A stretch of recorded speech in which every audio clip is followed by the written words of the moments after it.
मेरा नाम अस्मा लतीफ़ है और मेरा सवाल है कि आप इतने अच्छे लतीफ़े कहाँ से पढ़ते हैं? मुझे शौक है लतीफ़ों का। मैं जो भी पढ़ता हूँ लतीफ़ा वो याद रह जाता है, और बहुत से लतीफ़े ऐसे पढ़ता हूँ जो बेहुदा से होते हैं, फिर मैं उनको ठीक बना लेता हूँ खुद ही। हुज़ूर, मेरे पास एक लतीफ़ा है, सुनाएं।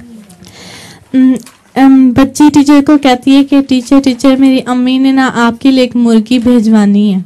अच्छा। तो कुछ दिन गुजरते हैं तो टीचर इंतज़ार करती रहती है, मुर्गी आती नहीं है। तो फिर टीचर बच्ची से पूछती है कि बेटा आपने तो कहा था कि मेरी अम्मी ने मुर्गी भेजवानी, तो अभी तक क्यों नहीं आई?